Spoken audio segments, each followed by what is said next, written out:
Today we're going to discuss ammunition selection for a shotgun. Shotgun ammunition is classified by gauge. The gauge of a shotgun comes from the measurement of the inside diameter of the bore and how many pellets of that size bore it takes to make 1 pound.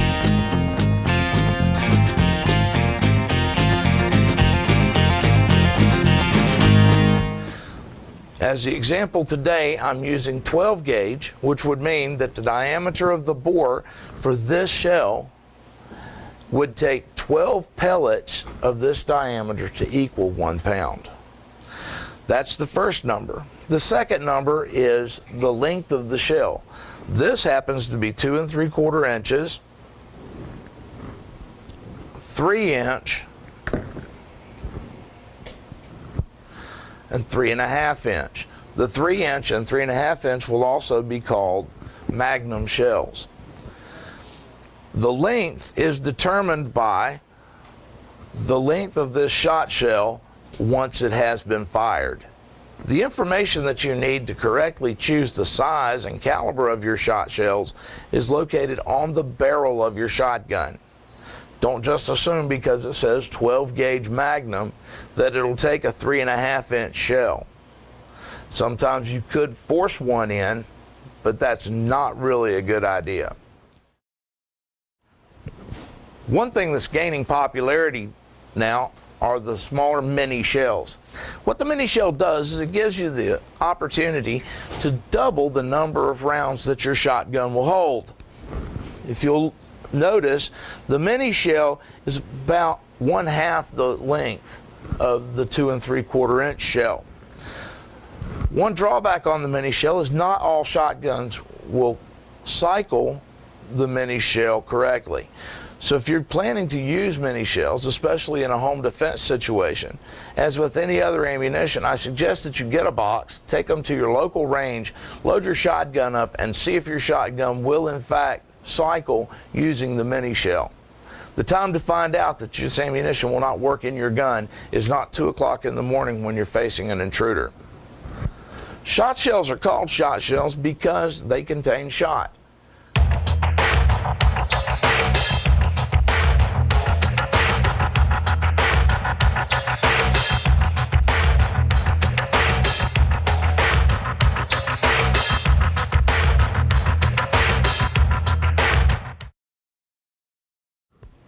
This is a Remington. It's called a slugger. It's a 12 gauge rifled slug. Now, as it is, most shotguns, unless otherwise noted, are smooth bore. In order to stabilize this slug, rifling grooves have to be cut into something. So with a smooth bore shotgun, you want to use a rifled slug. With a rifled barrel, you want to use what's called a sabot slug. The word sabot being French for shoe. And what that does, it takes a smaller caliber projectile and it encases it in a plastic sabot. And as it's fired, the plastic sabot will engage the rifling of the shotgun and cause that cartridge, that projectile, to spin as it leaves the barrel. First question you need to ask yourself after determining what shot shell will fit your gun is, what purpose am I going to use this shell for? If it's home security, select a round that is ideal for home security. The idea of buying 2 or 3 cases of ammunition that you believe can do everything is probably not a real good idea. If you shoot a lot of skeet, then a number 7 round is something that you may want to have a lot of, or a number 8. And you can use that for home security. But buckshot is not suitable for shooting skeet, nor is a slug. One of the most popular rounds used for home security is buckshot. Now, buckshot is called that because it was originally designed to shoot deer. Buckshot has a couple of drawbacks in the house. because buckshot is generally not stopped by drywall.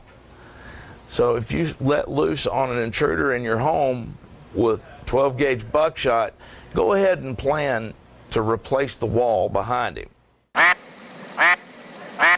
The material that the shot is made of has to be determined. If you're shooting over water, it's a violation of federal law and most state laws to use lead over water.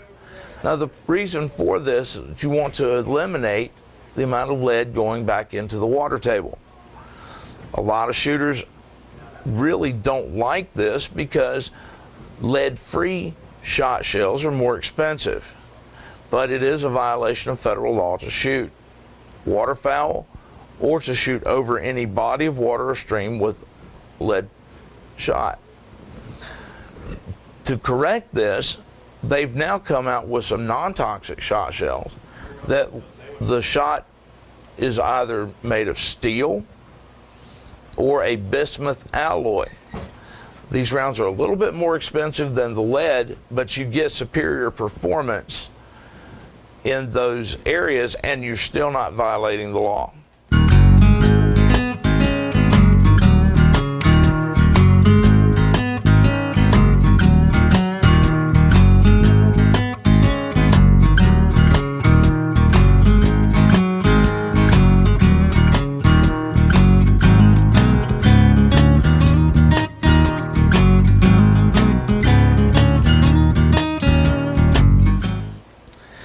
If your shotgun comes equipped with a removable choke, that choke that you have in the bore of the gun is going to determine also the round that you select.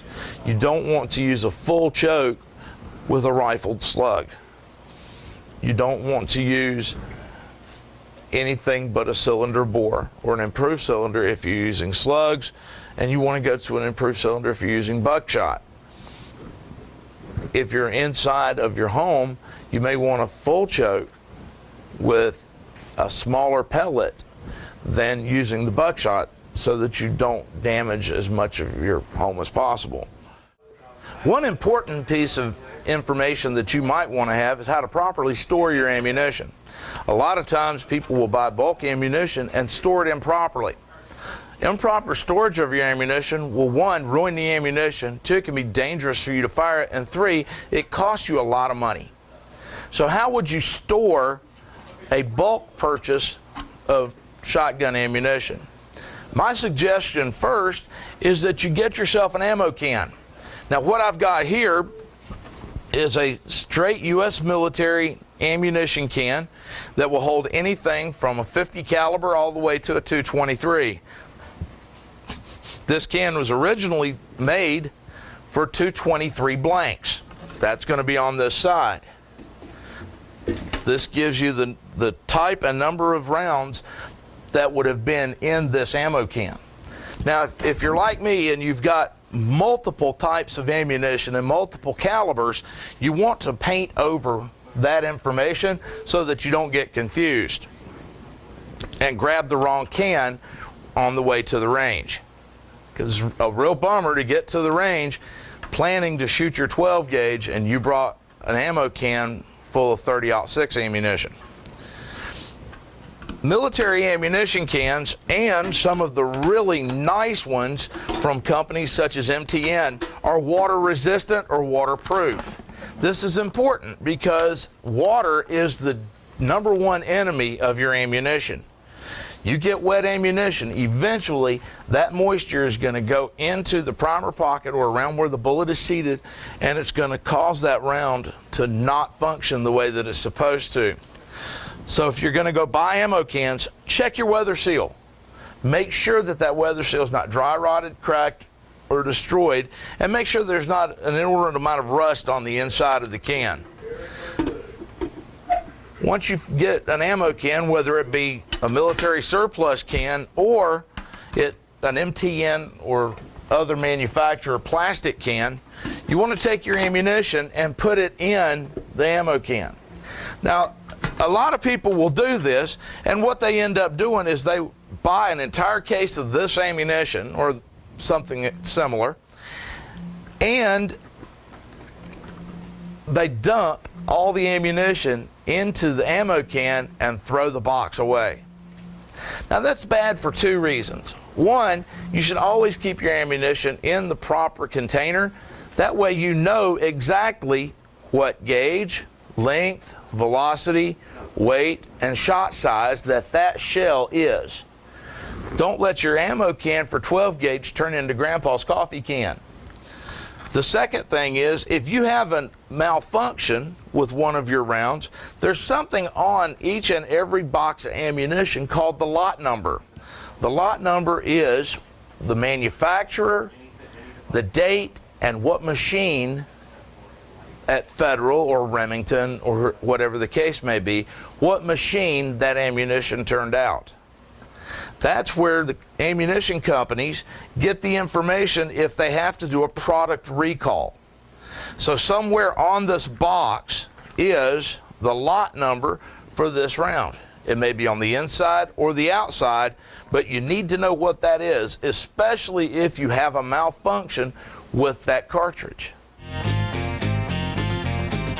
Well, that's what you need to know about ShotShells. See you next time.